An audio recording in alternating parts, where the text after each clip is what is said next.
To L square but inversely proportional to M. अगर resistance को length और mass की फॉर्म में एक्सप्रेस करना है तो ये एक्सप्रेशन याद रखें, R is proportional to L square divided by M.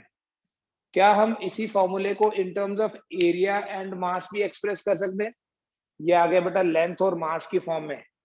इसी से देखो, जैसे यहां हमने ए निकाला, ए को क्या लिखा, mass divided by density into length. हम यहां से लिख सकते हैं length is equal to mass divided by area into volume. तो इस L की जगह में mass divided by area into volume लिखूं तो R क्या आ जाएगा, रो इनटू L की जगह क्या आ जाएगा, M डिवाइडेड बाय A, ये वाला इनटू ये A इनटू वॉल्यूम। दिखाई दे रहा है बेटा, समझ में आ रहा है क्या लिख रहा हूं मैं? So R will be equal to rho divided by volume into M by A square.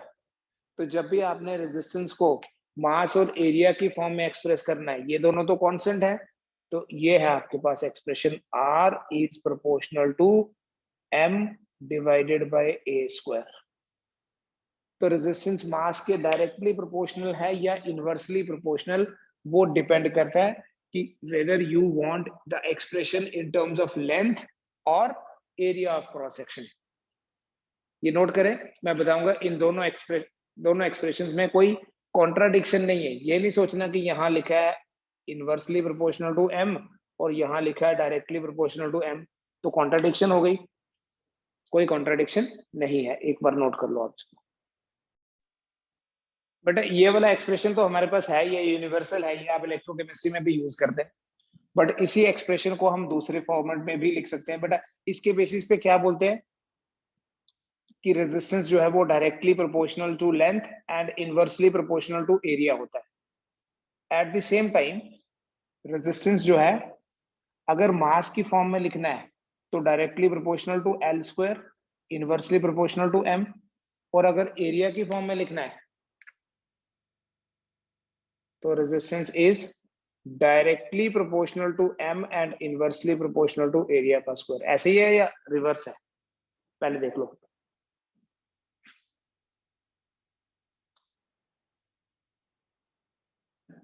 ठीक है ये दोनों?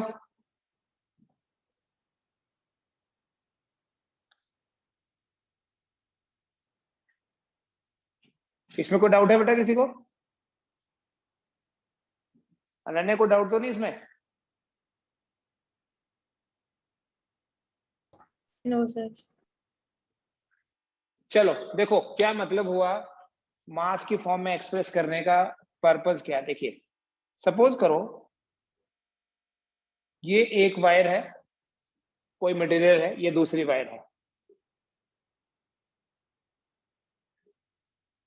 ठीक है। एरिया डिफरेंट भी ले सकते हैं क्योंकि यहां हम क्या ले रहे हैं, ये दूसरी वायर है, दोनों की लेंथ बराबर है, एरिया डिफरेंट है, area of cross section is different, दोनों की लेंथ बराबर है, ठीक है। दोनों का मटेरियल सेम है, तभी तो बोल पाएंगे दोनों की रेजिस्टिविटी सेम है। अब दोनों में से ज्यादा रेजिस्टेंस किसका होगा? देखो ऑब्वियसली अगर दोनों का मटेरियल सेम है, लेंथ सेम है, डेंसिटी सेम है, तो जिसका एरिया ज्यादा है उसका मास ज्यादा होगा, और जिसका मास ज्यादा होगा उसका रेजिस्टेंस कम होगा। तो यहाँ पर इसका रेजिस्टेंस कम होगा और इसका रेजिस्टेंस ज्यादा होगा, not in terms of area, it is actually in terms of mass. सामने दिख रहा है जिसका मास, अगर लेंथ कांस्टेंट है, अगर दो वायर्स की लेंथ सेम है, इफ लेंथ इज सेम तो R जो है वो इनवर्सली प्रोपोर्शनल टू M होता है। अगर लेंथ सेम है तो resistance inversely proportional to mass, और अगर दो वायर्स का area of cross section same है, area of cross section same है तो resistance directly proportional to mass, right. अगर दो वायर्स का area of cross section same है तो रेजिस्टेंस उसका ज्यादा होगा जिसका मास ज्यादा है, या जिसका मास ज्यादा है उसका रेजिस्टेंस ज्यादा होगा, we can say in any way. ठीक है जी, ये उसी एक्सप्रेशन का एक्सटेंशन आ गया। अभी हमारा जो आज का मेन टॉपिक है, हम थोड़ा सर्किट एनालिसिस करने वाले हैं आज। कुछ शॉर्टकट्स बताऊंगा बेटा पहले, जैसे कब ओम्स लॉ को बिना अप्लाई किए, स्किप करके, बिना ओम्स लॉ के क्या हम सर्किट को सॉल्व कर सकते हैं? देखिए हमारे पास यहाँ दो रूल्स हैं, ऐसे बोलते हैं voltage division rule, voltage division rule and current division rule. यहां से करते हैं वोल्टेज डिवीजन रूल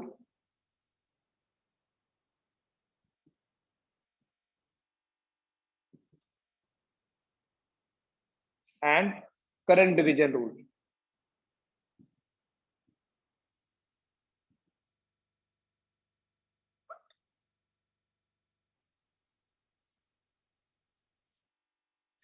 देखो जो वोल्टेज डिवीजन रूल है, वोल्टेज डिवीजन रूल हमेशा सीरीज सर्किट में लगता है। वोल्टेज कब डिवाइड होती है? जब हमारे पास दो, मैं दो के लिए बताऊंगा, अभी हम एक्सटेंड कर सकते हैं फर्दर इसको। मान लीजिए हमारे पास दो कंडक्टर्स हैं, एक का रेजिस्टेंस है R1, दूसरे का रेजिस्टेंस है R2, और हम इन दोनों कंडक्टर्स के अक्रॉस कोई पोटेंशियल डिफरेंस क्रिएट कर दें। लेट अस से जो हमने पोटेंशियल डिफरेंस क्रिएट किया वो है V। ठीक है बेटा, ऑब्वियसली यहां से करंट फ्लो करेगी I। हमें करंट कैलकुलेट करने की जरूरत ही नहीं है, हमें ओम्स लॉ अप्लाई करके रेजिस्टेंस फाइंड करके करंट करने की जरूरत ही नहीं है। ये वोल्टेज V है। अगर यहाँ पर इस रेजिस्टेंस के अक्रॉस वोल्टेज V1 और इस रेजिस्टेंस के अक्रॉस वोल्टेज V2 है, बेटा सीरीज सर्किट में देखना, ध्यान से समझना, हमारे पास ओम्स लॉ है क्या? Ohm's law says that V is equal to I into R। जब सीरीज सर्किट होता है तो करंट कांस्टेंट होती है। In series I is same, therefore V is directly proportional to R।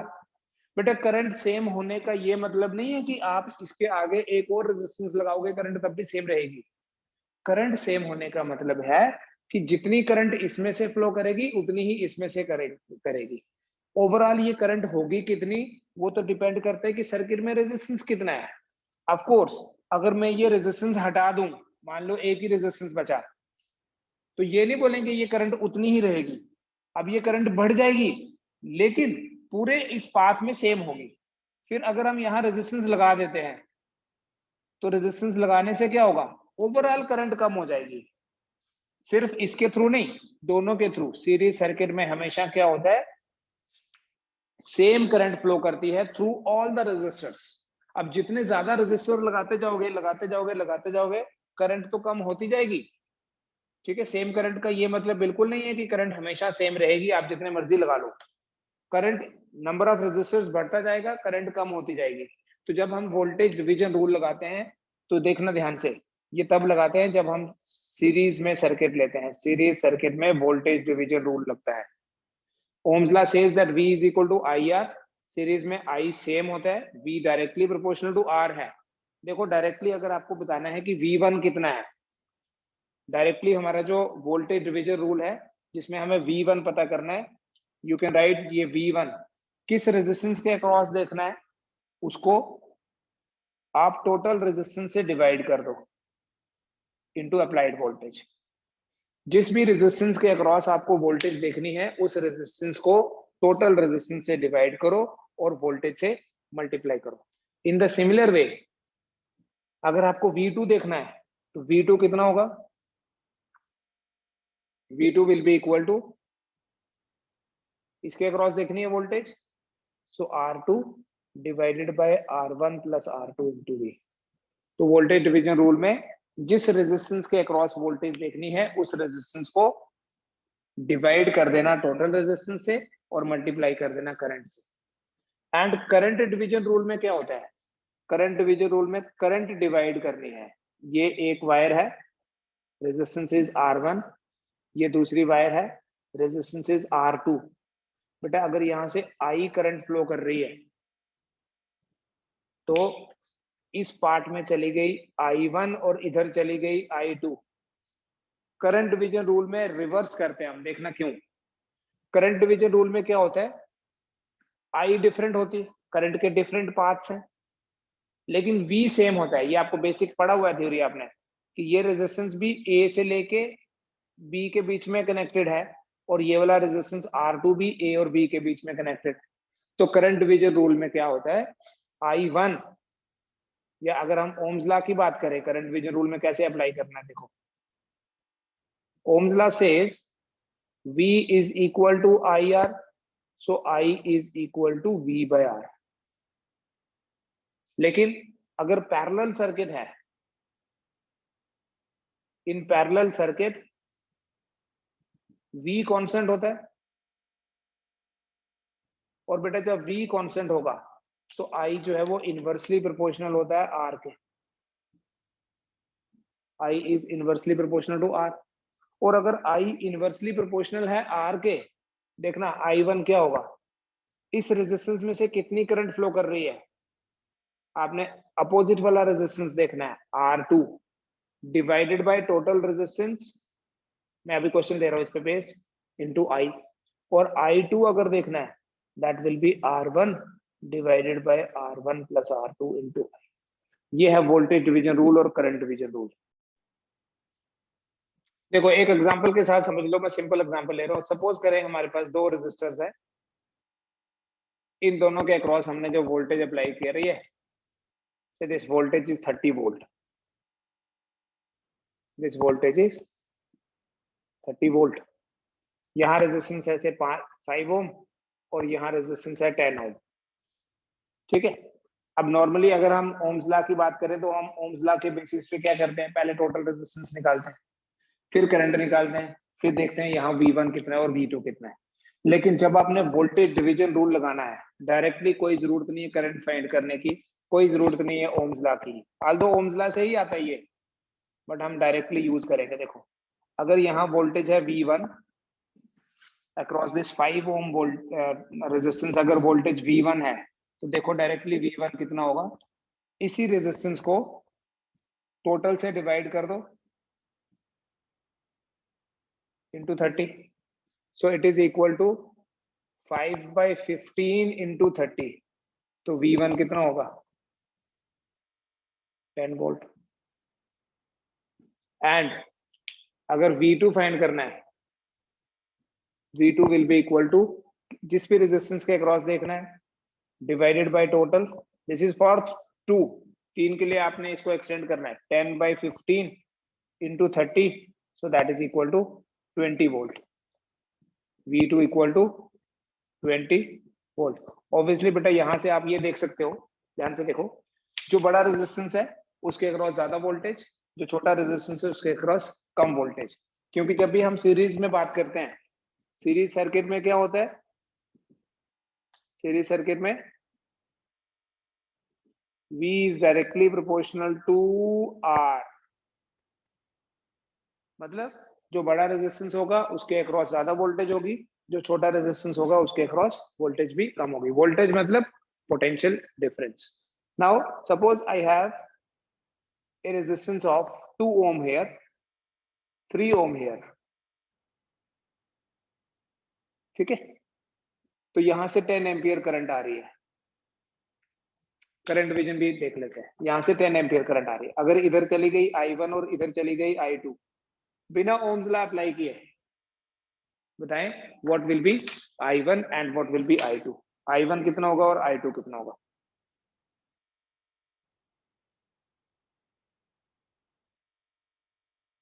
I1 will be equal to, opposite वाला resistance देखना है, देखो अपोजिट वाला रेजिस्टेंस देखना है, मतलब 3 divided bye 2 plus 3 into 10, it is going to be 6, yes 6 and 4, I2 will be equal to 2 divided by 2 plus 3 into 10, that is again 2/5 into 10, so that is 4 ampere. अब एक चीज नोट करना बेटा यहाँ, ठीक है, you can easily make an idea from this. यहाँ पर क्या है, पैरेलल में सर्किट है, पैरेलल में क्या होता है, आई इनवर्सली प्रोपोर्शनल। इसलिए मिसकंसेप्शन हम बोलते हैं कि जहां रेजिस्टेंस ज्यादा होगा वहां करंट कम होगी। मिसकंसेप्शन क्यों, समझना ध्यान से। ऐसे ही बोलते हैं नॉर्मली, ज्यादा रेजिस्टेंस होगा तो करंट कम होगी। वो तब अगर पैरेलल में रेजिस्टेंस लगे हैं, अगर रेजिस्टेंस सीरीज में लगे हैं तो उन सब के थ्रू सेम करंट होगी। सीरीज में all the resistors same current will flow through all the resistors, लेकिन पैरेलल में करंट का डिवीजन होता है, जो बड़ा रेजिस्टेंस उसमें से कम करंट। ठीक है, और यहां से आप देख लीजिए I1 कितना आ गया 6, तो ये 6 एम्पियर यहां से और 4 एम्पियर यहां से फ्लो करने वाली। ठीक है, तो जो बड़ा रेजिस्टेंस है 3 ओम, उसमें से कम करंट, जो छोटा रेजिस्टेंस है उसमें से ज्यादा करंट। करंट डिवीजन रूल को ना हम इसको भी स्किप कर सकते हैं, प्रोवाइडेड आप थोड़ा रेशो और फ्रैक्शंस में, अगर आप मैथमेटिकली थोड़ा सा बेटर फील करते हैं, देखो डायरेक्टली कर सकते हो। रेजिस्टेंस की रेशो क्या है, दोनों जो, क्योंकि इनमें तो करंट का डिवीजन होगा, रेजिस्टेंसेस की रेशो है 2:3, तो बेटा जो करंट की रेशो होगी 3:2, खत्म। अगर रेजिस्टेंस की रेशो आपको 2:3 गिवन है, तो करंट की जो रेशो होगी दैट विल बी 3:2। तो आपने क्या करना है बेटा, जो ये टोटल करंट है, इस टोटल करंट को 3:2 की रेशो में डिवाइड कर देना है। तो कैसे करते हैं 3:2 की रेशो में डिवाइड, सो 3 डिवाइडेड बाय 3 + 2 × 10, 2 आएगा वही देखना, divided by 3 + 2 × 10, so this would be 6 ampere, this would be 4 ampere. But ऐसे लिखने से, इस तरह से जो ये मैंने लिखा है R इज रेशो 2:3, ऐसे लिखने से आप इजीली कर भी सकते हो और इसको एक्सटेंड भी कर सकते हो जब 2 से ज्यादा रेजिस्टर्स होंगे। जैसे मैं एक एग्जांपल दे रहा हूं आपको, एक सर्किट दूंगा जिसमें हमारे पास 3 रेजिस्टर्स लगे हैं। आप किसी भी तरीके से 3 रेजिस्टर्स भी मैं बड़े सिंपल से दे रहा हूं, 1 ओम,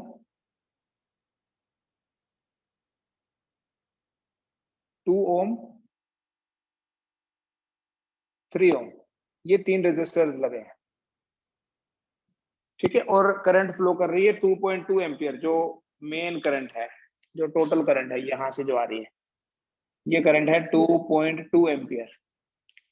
अगर इस पार्ट में चली गई I1, इधर चली गई I2 और इधर चली गई I3, तो मुझे बताओ बेटा I1, I2 और I3 की वैल्यूज क्या होगी। देखो बेटा कैसे करेंगे, हम इसे डायरेक्ट कर सकते हैं। पहले आपने देखना है कि रेजिस्टेंस की रेशो क्या है। इजी है, रेजिस्टेंस की रेशो है 1, 2, 3। ठीक है, रेजिस्टेंस की रेशो क्या है 1:2:3। तो करंट की रेशो क्या होगी, चलो देखते हैं बेटा, आप चेक करें। ठीक है, यहाँ आंसर मत दो, सिर्फ चेक करो करंट की रेशो क्या होगी। Then if you have any doubt you can ask. Current की रेशो होगी 1:1/2:1/3, बिकॉज जो रेजिस्टेंस की रेशो है उससे रिवर्स होती है करंट की रेशो। कब, अगर आपके पास सर्किट पैरेलल में है तो, राइट। तो करंट की रेशो क्या होगी 1:1/2:1/3। अब ये जो आपको रेशो दिख रही है, इस रेशो में ही आपको फ्रैक्शंस दिख रहे हैं, तो हम इस रेशो को भी एक स्टैंडर्ड फॉर्मेट में लिख सकते हैं। आप इसी रेशो को बोल सकते हो 6:3:2 बोल सकते हैं या नहीं बोल सकते, बोलो। क्या किया मैंने, 6 से मल्टीप्लाई कर लिया इसी रेशो को, ये 6 से मल्टीप्लाई करो, इसको 6 से करो, इसको 6 से करो, सो ये 1:1/2:1/3 बिकम्स 6:3:2। ठीक है, दैट मीन्स हमारी जो टोटल करंट है, टोटल करंट कितनी है 2.2। इस टोटल करंट को 6:3:2 की रेशो में 3 पार्ट्स में डिवाइड करना है बेटा। टोटल करंट कितनी है 2.2 एम्पियर, इसको 3 पार्ट्स में डिवाइड किया है। क्या नाम रखे हमने, I1, I2, I3। देखो I1 कितना होगा, I1 will be equal to 6 divided by, ध्यान से देखना, 6 + 3 + 2 11 इंटू 2.2। I2 कितना होगा बाद में करते हैं, वैल्यू निकालते हैं बाद में। I2 कितना होगा 3 divided bye again total into 2.2 और I3 कितना होगा 2 divided by 11 into 2.2. So this I1 becomes, बोलो ये कितना आएगा, ये 2 के साथ चला जाएगा है ना, 0.2 आ जाएगा, 1.2 एम्पियर। I2 कितना आ जाएगा 3 into 0.2 0.6 एम्पियर और I3 कितना आएगा 0.4 एम्पियर। आप जब भी फाइनल रिजल्ट निकालोगे इन तीनों को ऐड करके भी देख लेना, इन तीनों को ऐड करके 2.2 ही आएगा। ठीक है, इसको चेक करें, कोई डाउट है तो बताएं। ध्यान से देखो, ये तीनों पैरेलल में है, तीनों पैरेलल में है तो तीनों में करंट डिफरेंट होगी, राइट। अब करंट की जो रेशो है पैरेलल, ये सीरीज सर्किट में बोलते हैं voltage is directly proportional to R. हमारे पास ओम्स लॉ का स्टेटमेंट क्या है, Ohm's law says that V is equal to I into R. V equals to I into R. So what is I? I equals to V by R. अब parallel में ये तो सबको पता है ना, पोटेंशियल डिफरेंस कांस्टेंट होता है। तो अगर पैरेलल में पोटेंशियल डिफरेंस सेम होता है, इस ये भी देखो, ऐसे देखो, A और B के बीच में कनेक्टेड है, ये भी वही और ये भी वही, राइट। तो पैरेलल में हम बोलेंगे I is inversely proportional to R. बेटा जब I inversely proportional to R है तो जो रेजिस्टेंस की रेशो है करंट की रेशो उससे रिवर्स्ड होगी। इनवर्सली प्रोपोर्शनल का क्या मतलब होता है कि अगर रेजिस्टेंस ज्यादा तो करंट कम, राइट। जहां रेजिस्टेंस ज्यादा है वहां करंट कम है और जहां रेजिस्टेंस कम है वहां करंट ज्यादा है।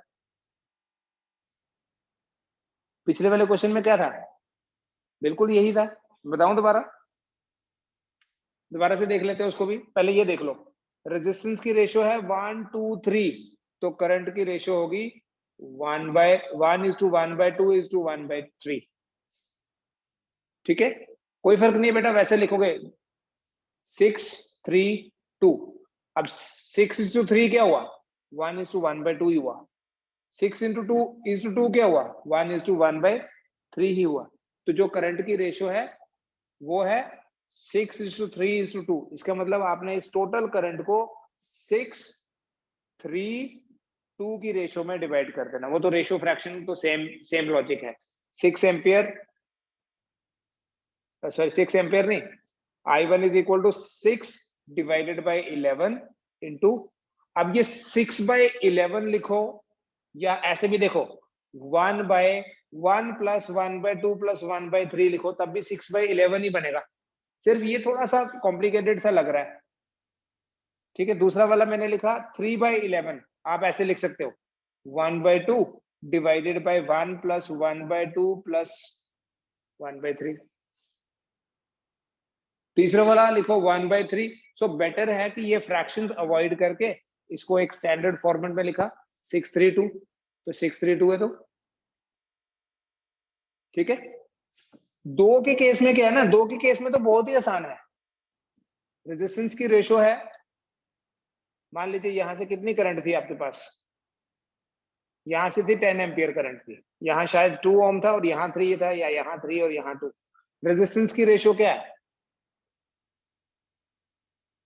रेजिस्टेंस की रेशो है 2:3, तो मैं बोलूं करंट की रेशो होगी 1/2:1/3। ये जो 1/2:1/3 है यही तो 3:2 है। सोचो, 6 से मल्टीप्लाई करो, 6 6 क्या बना, कोई फर्क नहीं है। पहले वाले में और इस वाले में कोई डिफरेंस नहीं है। अभिनंदन देखो ध्यान से, ये वाली जो रेशो है और इस रेशो में कोई फर्क नहीं है, इसलिए 3:2 और 1/2:1/3 में भी कोई डिफरेंस नहीं है। ठीक है, आपको ना अभी बेसिकली सीरीज और पैरेलल का थोड़ा सा कंफ्यूजन है 10th में जो पढ़ा उसके बेसिस पे। अब ये लो एक क्वेश्चन, ठीक है, यहां से जो करंट आ रही है, सपोज ये करंट है 9 एम्पियर। ठीक है, यहाँ 3 रजिस्टर लगे हैं आगे, ये भी 6 ओम का रजिस्टर है, ये भी 6 ओम का रजिस्टर है, और ये भी 6 ओम का रजिस्टर है। राइट, सर्किट सिंपल है, बिल्कुल सिंपल है। यहां से अगर करंट चली जाती है I1, यहां से चली जाती है I2, बताएं I1 I2 कितना कितना होगा। फिर मैं उस पर दोबारा आऊंगा 6311 वाला, 632 वाला। What is I1, what is I2? अच्छा, दो ही है यहाँ का। देखिए, यहां से 9 एम्पियर करंट आई, और यहां पहुंच के करंट दो पार्ट्स में डिवाइड होनी है, क्योंकि आगे दो रास्ते हैं। अब जितनी भी करंट इस 6 में से फ्लो करेगी, इसमें से भी वही करेगी। अब वो ज्यादा होगी या कम होगी, वो डिपेंड करता है कि ये टोटल रेजिस्टेंस कितना है। इस वाले पार्ट में आपको ये टोटल रेजिस्टेंस देखना है, नॉट ओनली दिस 6, क्योंकि ये I2 कितनी होगी वो सिर्फ इस 6 पे नहीं डिपेंड करता। ये दोनों सीरीज में है, इन दोनों में से करंट सेम फ्लो करेगी। तो ये जो आपको सर्किट दिख रहा है, आप इस सर्किट को ऐसे विजुलाइज करोगे तो आपको पता चल जाएगा मैं बोल क्या रहा हूं।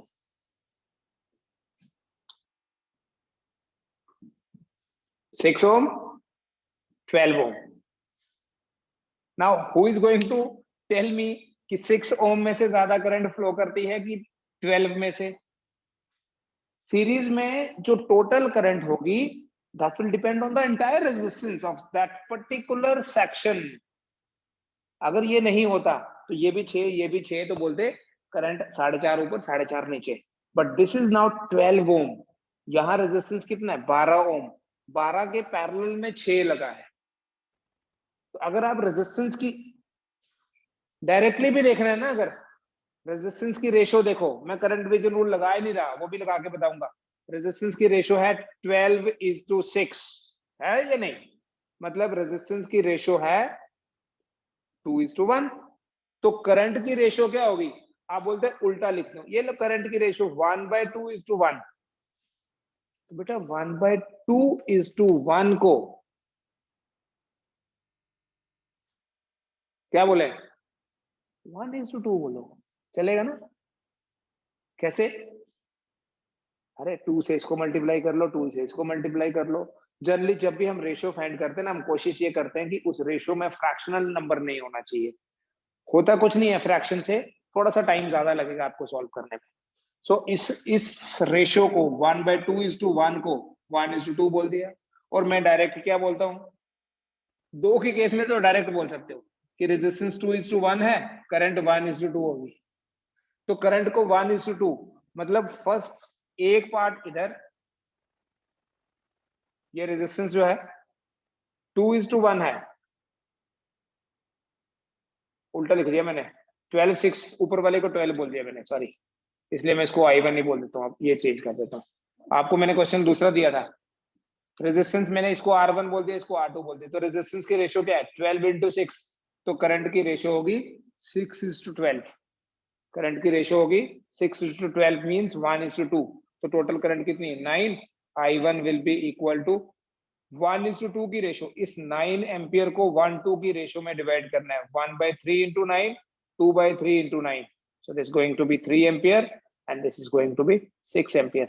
And that is quite obvious। 3 ampere यहाँ, 6 एम्पियर यहाँ। नाम कुछ भी हो, नाम कुछ भी हो, यहाँ 6 एम्पियर और यहाँ 3 एम्पियर क्यों? बेसिकली यहाँ रेजिस्टेंस ज्यादा है, जहां रेजिस्टेंस ज्यादा वहां करंट कम। तो जब आपके पास एक 12 ओम और एक 6 ओम है, तो ऑब्वियसली जो 6 ओम का रेजिस्टेंस होगा उसमें से तो ज्यादा करंट ही फ्लो करेगी। So whether you call it as I1 और I2, नाम चेंज करने से कुछ नहीं होगा। ठीक है, एक और दे दूं, जिससे पिछला वाला जो क्वेश्चन था 3 वाला, वो फिर से रिवाइज भी हो जाएगा और एक नया क्वेश्चन भी हो जाएगा। मान लो इस बार मेरे पास है 4 रजिस्टर,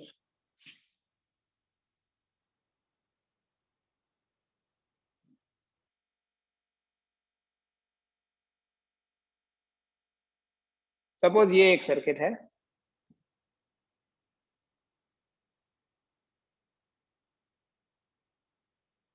और यहां हमने लगा दी बैटरी। जैसे 11th में हम बात करते हैं कि अगर मैकेनिक्स के क्वेश्चन आपसे बनना स्टार्ट हो गए प्रोजेक्टाइल में या वन डायमेंशनल मोशन में, तो आगे आसान हो जाता है काम। वैसे ही ये समझ लो, यहाँ कैपेसिटर में भी आप अप्लाई कर सकते हो same logic.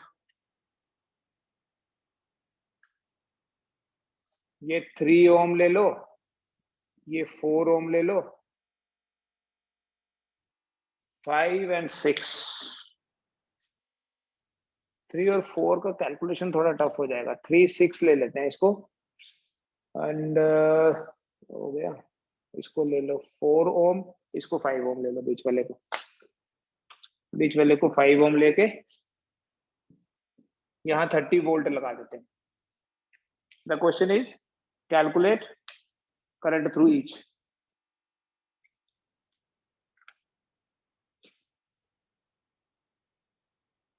Calculate current through each resistor.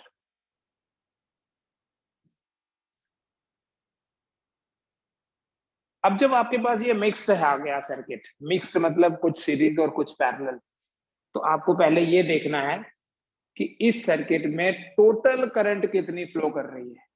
बिना पेपर पेन यूज किए कोई मुझे बता सकता है इस सर्किट का टोटल रेजिस्टेंस कितना होगा? लिख के नहीं, सिर्फ सर्किट देख के, ईमानदारी से सर्किट देख के कोई बता सकता है कि सर्किट का टोटल रेजिस्टेंस कितना है? Anybody? What is the resistance of the circuit? Just see it and let me know what is the value. बोलो ना, इस सर्किट का टोटल रेजिस्टेंस कितना है?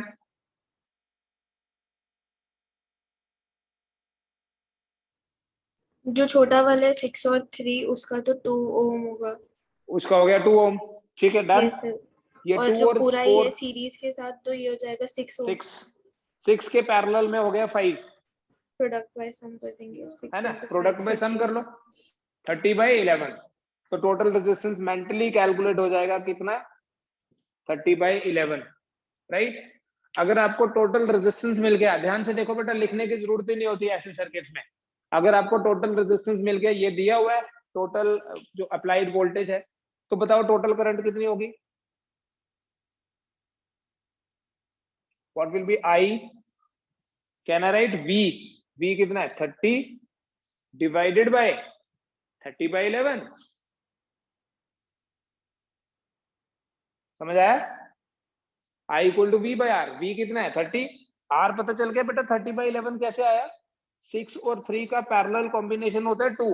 It is 6 into 3 divided by 6 + 3। 2 के सीरीज में 4 है, this is obviously 6, and then 6 in parallel with 5 will be 30/11। तो टोटल करंट हो गई आपकी 11 एम्पियर। टोटल करंट हो गई 11 एम्पियर।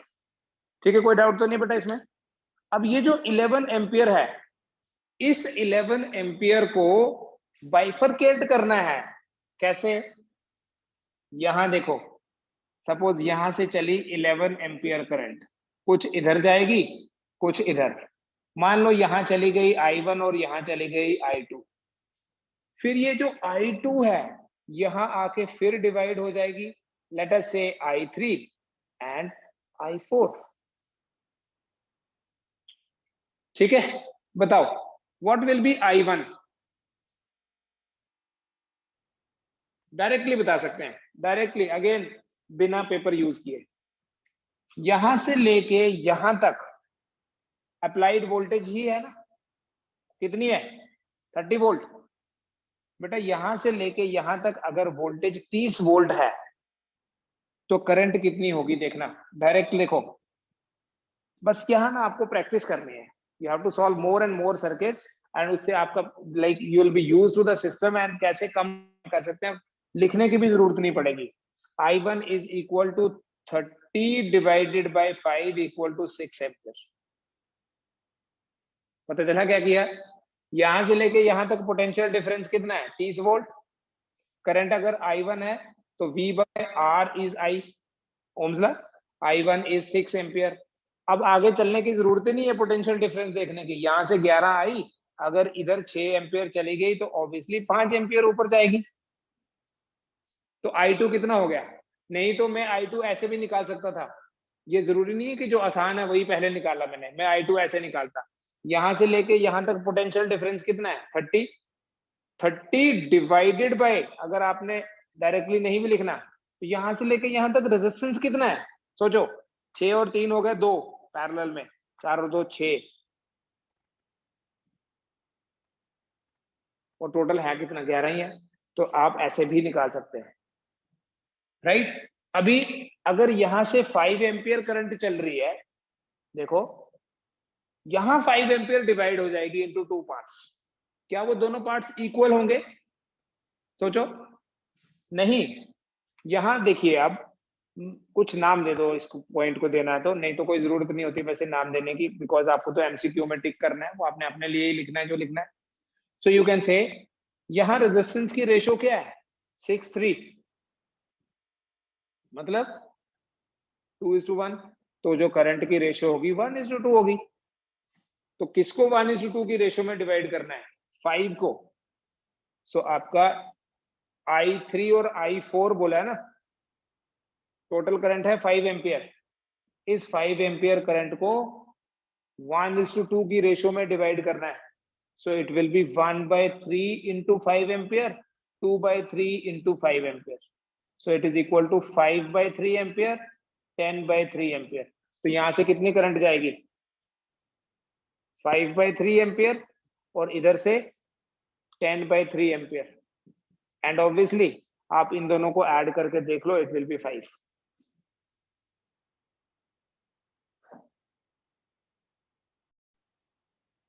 चलिए बेटा, हमारे पास टोटल जो रेजिस्टेंस है वो है 2 ohm, 3 ohm and 4 ohm. R is 2, 3 and 4। तो करंट की जो रेशियो होगी that would be 1/2, 1/3, 1/4, 1/4। Now find the LCM, कितना आएगा? 12। तो आप मल्टीप्लाई कर लो 12 के साथ, किससे मल्टीप्लाई करना है वो भी देख लो। 12 के साथ मल्टीप्लाई करोगे, ये 6 आएगा, ये 4 आएगा, और ये 3 आएगा। इसका मतलब आपने टोटल करंट को 3 पार्ट्स में डिवाइड करना है, और उन 3 पार्ट्स का रेशो होना चाहिए 6:4:3।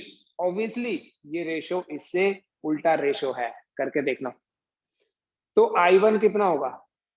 टोटल करंट है बेटा 2.6 एम्पियर। I1 विल बी 6:4:3, यहां लिख लेते हैं हम जस्ट रेफरेंस के लिए। टोटल कितना है इन तीनों का? टोटल कितना है? 13 है ना? 6, 4, 10, 3, 13। तो हम यहां लिखेंगे 6/13 into 2.6, 4/13 into 2.6, 3/13 into 2.6। So this will be 0.2। तो आ गया 1.2 एम्पियर। 0.2 फिर से, ये आ गया 0.8 एम्पियर। 0.2 फिर से 0.6 एम्पियर। सो देखो जरा, I1, I2, I3 की ये जो वैल्यूज आई है, इनको अगर हम ऐड कर लें, तो क्या हमें 2.6 मिल रहा है? यस, है ना?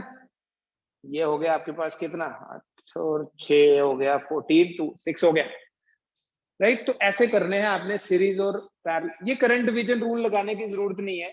करंट डिवीजन रूल बेटा तब लगाओ जब दो हो, और दो में भी ये करो ना, करंट डिवीजन रूल भी क्यों लगाए? ठीक है। अभी भी डाउट है तो और दे सकता हूं, नहीं तो आप अपनी बुक में से और क्वेश्चन निकालो। तो बेटर ये कि आप खुद प्रैक्टिस करें, देन आस्क। मैं तो आपको सिर्फ एक रास्ता दिखा सकता हूँ कि भैया इस रास्ते पे चलो। अब कोई ब्लेड जाएगा उस रास्ते पे, बोले मैंने नहीं चलना, तो घुसेटना नहीं है किसी को भी हमने। बेटा रेजिस्टेंस में ना एक शॉर्टकट याद रखें, आपको मैंने कैपेसिटेंस में भी बताया था। हर बार अप्लाई तो नहीं होगा, बट जब जब अप्लाई होगा तो आपको पेपर पेन की जरूरत नहीं पड़ती। अगर एक NR और एक R है, तो their effective resistance will be NR divided by N+1। ठीक है। रेजिस्टेंस कॉम्बिनेशन पे एक छोटा सा क्वेश्चन दे रहा हूं आपको। हमारे पास 3 रेजिस्टर्स हैं, 3 resistors of resistances 1 ohm, 2 ohm and 3 ohm, 1, 2 and 3 can be connected in how many ways?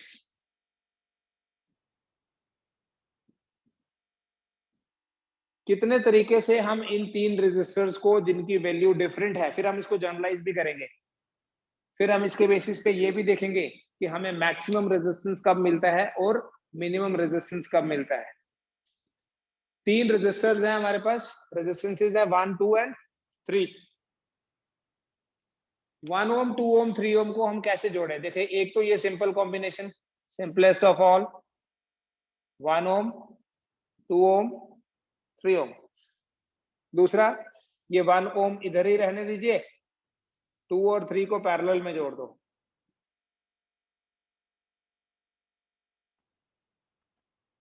फिर तीसरा क्या करो, ये इंटरचेंज करना स्टार्ट कर दो। एवरी टाइम जब आप ये इंटरचेंजिंग करोगे, you will gate a new resistance now. 2 ohm इसको 1 कर दो, इसको 3 रहने दो। अब क्या करना, नेक्स्ट में 3 इधर ले आना,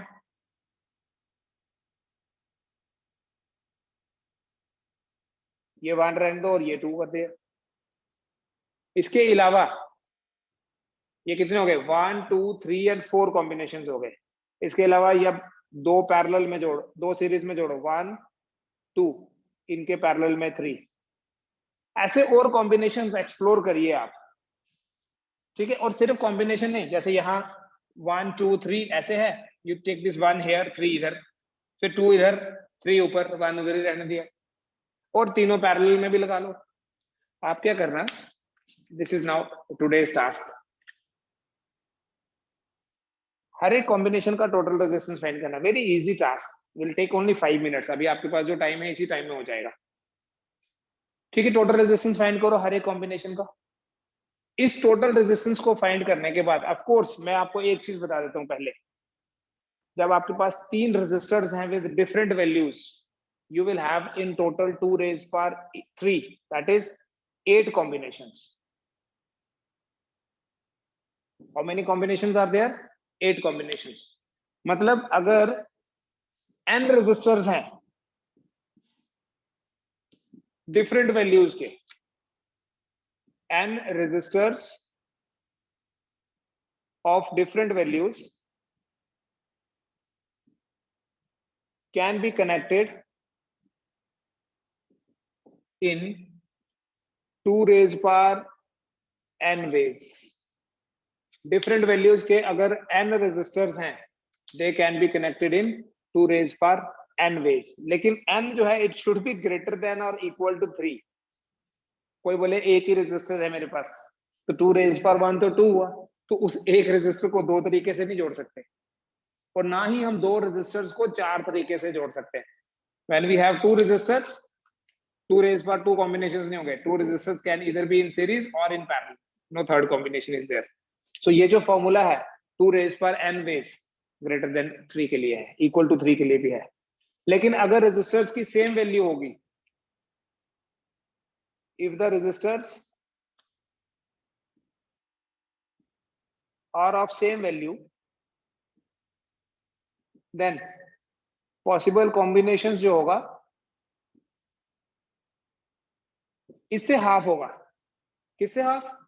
n के साथ, डिफरेंट वैल्यू के साथ आया 2 raised per n, तो 2 raised per n divided by 2 becomes 2 raised per n minus 1। मतलब अगर ये तीनों रेजिस्टर्स का रेजिस्टेंस r होता, तो हमारे पास 4 ही कॉम्बिनेशन बनते, एक ऐसा वाला, एक ऐसा वाला, यहाँ इंटरचेंजिंग करके तो कुछ नहीं होगा, एक ऐसा वाला और एक तीनों पैरेलल में। Finally you will get to know कि अगर हम सारे रेजिस्टर्स को पैरेलल में जोड़ें, तो we'll get the minimum resistance, and when they are connected in series, we'll get the max. When all are connected in series, ये values find करना, you'll get to know that when all the resistors are connected in series, we have the maximum resistance, और जब सारे parallel में होंगे, we'll have the minimum resistance। ठीक है, that's all for today. We'll continue with the same kind of analysis tomorrow also. Thank you.